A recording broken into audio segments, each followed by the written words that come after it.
করো যে দাদা ফিজিক্যাল কি সঙ্গে সঙ্গে করতে হবে বা কি করব। তো একটা কথা বলি, যাদের একটু বেশি ওয়েট মনে করো, দেখো আমার মতো আমার ফটোগুলো দেখো, আমি দিচ্ছি সাইডে, একবার দেখো খালি, ঠিক আছে? তোমরা আমি যখন এসএসসি জিডি প্রিপারেশান নিচ্ছিলাম, আমার বডিটা এইরকম ছিল জাস্ট। জৈন ভাইউ, তো তোমাদের দাদা ফোর্স ফিউচার ইউটিউব চ্যানেলে তোমাদেরকে আবারও স্বাগতম জানাই। তো এই ভিডিওটা বানানোর কোনো টপিক হয় না, কিন্তু তোমাদেরকে কিছুটা সাবধান করার জন্য বর্তমান প্রিপারেশান টাইমে, মানে তোমরা পরীক্ষা সামনেই আসছে, ফেব্রুয়ারি 23 তারিখে একটা টেন্টেটিভ বা সম্ভবত ডেট বলেছে। তো ওই ডেট অনুযায়ী যদি আমি ধরি, ঠিক আছে, তো তোমাদের কাছে সময় অনেকটাই কম, ঠিক আছে? তো এখন বর্তমানে অনেকেই আমাকে এসএমএস করছে, দাদা এটা কি করলে হয়, এটা করলে কেমন হয়। তো সেই কোন কোন জিনিস থেকে এখন বেঁচে থাকবে এবং কোন কোন জিনিসটাকে মেনলি করবে, সেটার জন্যই আমি তোমাদেরকে বলছি।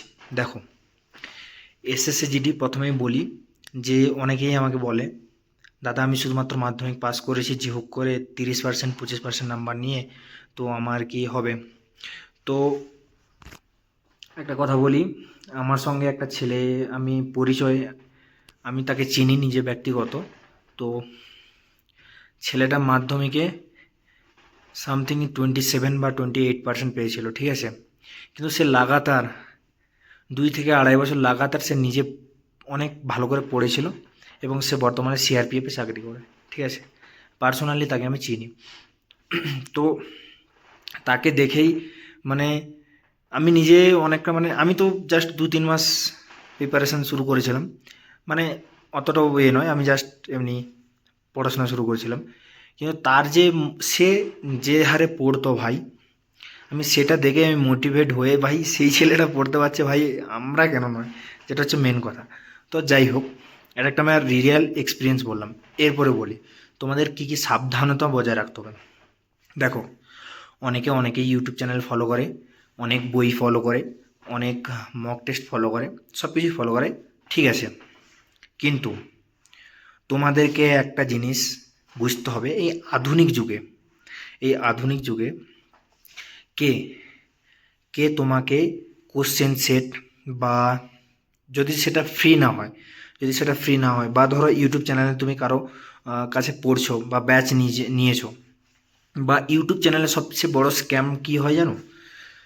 তোমাকে সবথেকে সহজ সহজ কোশ্চেন বলা হবে, তুমি সহজ সহজ কোশ্চেন পড়লে নাম্বার পাচ্ছ ভালোই মতো, কিন্তু সেখানে দেখবে সেই সহজ সহজ কোশ্চেন বলে সে তোমার মনটাকে ভালো করবে যে হ্যাঁ আমি তো পাচ্ছি, অবশ্যই পারবো।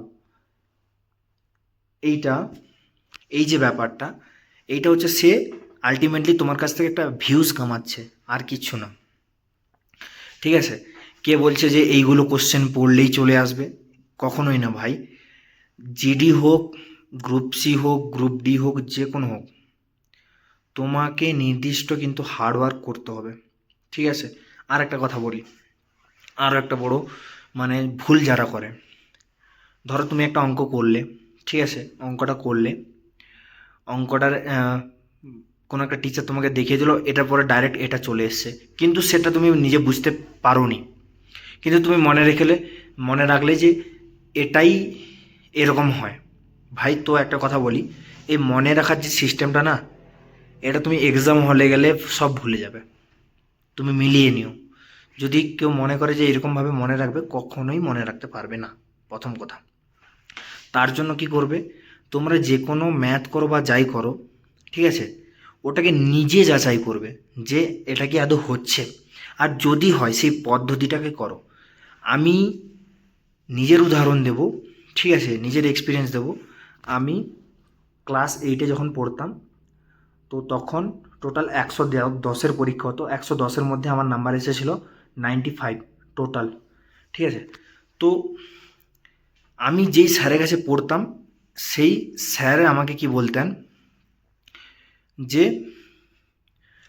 অ্যান্সার তো যে কোনো হয়ে যাবে, অ্যান্সার তোমার যে কোনো হয়ে যাবে, কিন্তু মনে রাখবে তুমি যদি এই পদ্ধতিটা শিখে রাখো, সে অ্যান্সারের জায়গায় দেখো তুমি 8 লিখতে গিয়ে 4 লিখে দিয়েছো, ক্যালকুলেশনটা তুমি পেরেছো, অ্যান্সার ভুল এসে গেছে, কোনো ব্যাপার না। কিন্তু যদি তুমি এই স্টেপ বা এই পদ্ধতিটা শিখে রাখো, তুমি আজকে একটা অঙ্ক ভুল করেছো, একটা অ্যান্সার ভুল হয়েছে, কিন্তু যদি একটা পদ্ধতি শেখো, সেই পদ্ধতিতে তুমি 100টা অঙ্ক করতে পারবে। ঠিক আছে, এইটা হচ্ছে মনে রাখবে সবসময়। এরপরে বলি, অনেকে জিজ্ঞেস করো যে দাদা ফিজিক্যাল কি সঙ্গে সঙ্গে করতে হবে বা কি করব?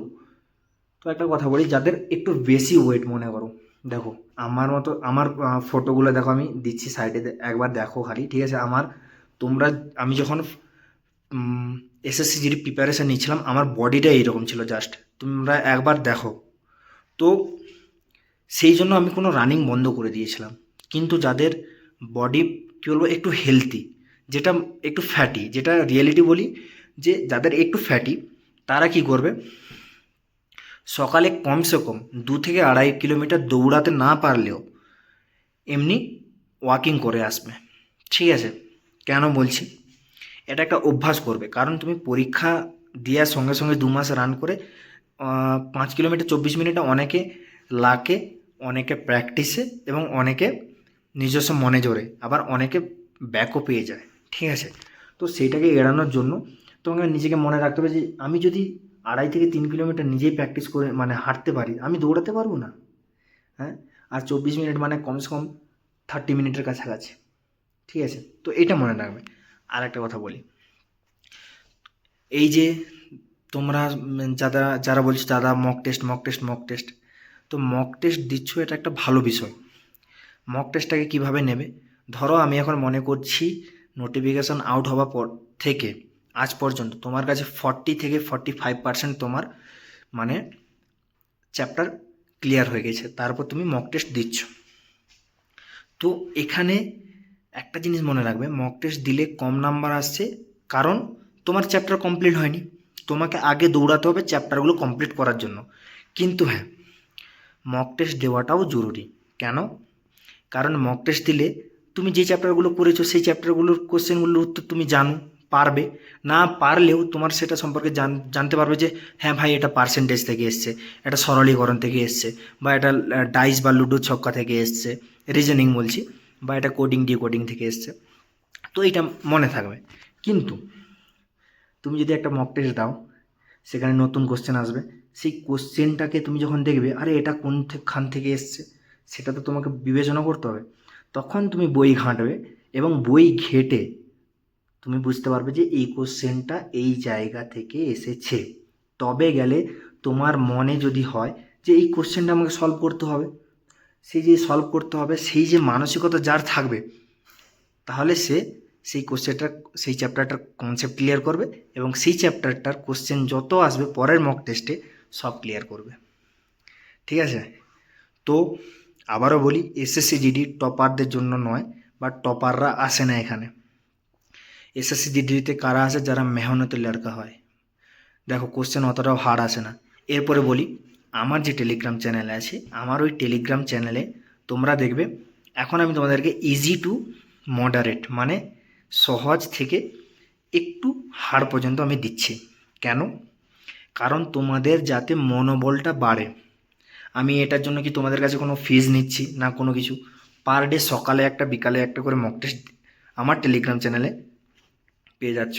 ধীরে ধীরে moderate two hard, hard to advance, ব্যাস। এরপর একটা কথা বলি, যারা বলে যে দাদা জিকে জিকে, তো জিকে আমি আবারও বলছি 7,000 কোটি পড়ে নিলে 7টা আসবে কিনা তার কোনো ঠিক নেই। কিন্তু হ্যাঁ, জিকে লেভেলটা তুমি এখন এডুকেটের ক্ষেত্রে একটু হার্ড আসছে, কিন্তু ম্যাথ রিজনিং এগুলো ভাই scoring number. Math reasoning Hindi এগুলো তো সিলেক্টেড চ্যাপ্টার, মানে এগুলো এই চ্যাপ্টার থেকে আসবেই আসবে কনফার্ম। তো এগুলোকে কেন আমি ছাড়বো, যেটা হচ্ছে মেন কথা। ঠিক আছে, তো যাই হোক, তোমাদেরকে এই ছোটো ছোটো স্ক্যামগুলো থেকে বাঁচতে হবে। ঠিক আছে, আর কেউ বলবে যে আরে জিকের এটাই পড় না এটা থেকে আসবে, ভাই আমি তাকে বলছি জীবনে কেউ এরকম বলতে পারবে না। ঠিক আছে, জীবনে আমরাও যখন প্রিপারেশান আছি অনেক দালাল, অনেক অনেক কিছু, ঠিক আছে। আমি মাঠ থেকে আমি গ্রাউন্ড থেকে মেডিকেল দিয়ে বেরিয়ে এসেছি, মেডিকেল ফিট, সঙ্গে সঙ্গে একজন আমাকে বললো তোমার মেরিটে নাম আনিয়ে দেবো, এত টাকা দিতে হবে। ভাই আমার দরকার নেই, আমার না হোক ঠিক আছে, আমি অন্য চাকরি করে নেবো, মজুর খেটে নেবো, কাউকে আমি টাকা দেবো না ভাই। তো তোমরাও এটা থেকে বাঁচো। আর হ্যাঁ, ধীরে ধীরে তোমাদেরকে আপডেট করবো সব কিছু জিনিসটা, তো আমার সঙ্গে থাকো। আর হ্যাঁ, কোনো মেডিকেল প্রবলেম, আমি নিজে ভুগেছি ভাই, যে কোনো মেডিকেল প্রবলেম থাকলে আমাকে আমার এই ইনস্টা আইডি নিচে দিয়ে দিচ্ছি, দেখো, ফোর্স ফিউচার 777, এখানে গিয়ে মেসেজ করো দাদা হিসেবে, হাই হ্যালো ছাড়া, ডাইরেক্ট প্রবলেম লিখবে যে দাদা আমার এটা প্রবলেম, তুমি কি পারবে এটা কিছু করতে বা এটা সম্পর্কে কিছু জানো? তো আমি সেখানে তোমাকে, যদি আমার জানা থাকে, আমি তোমাদেরকে রিপ্লাই দেব। না কি কেউ মেসেজ করো না দাদা, হাই দাদা কোথায় আছো, কোথায় পোস্টিং, কেমন আছো, এগুলো ভাই মেসেজ করো না, তাহলে রিপ্লাই আমি আর দেবো না, একবার হয়তো দেবো, তারপর আর রিপ্লাই দেবো না, ঠিক আছে? তো এটাই ব্যাপার। আর হ্যাঁ, চ্যানেলটা সাবস্ক্রাইব করো, যারা হচ্ছে প্রিপারেশান নিচ্ছে এসএসসিজিডি, তাদেরকে শেয়ার করো। আমি ছোট ছোট ইনফরমেশান যেগুলো আমার কাছে আসবে সেগুলো আমি তোমাদেরকে বলে দেবো। আর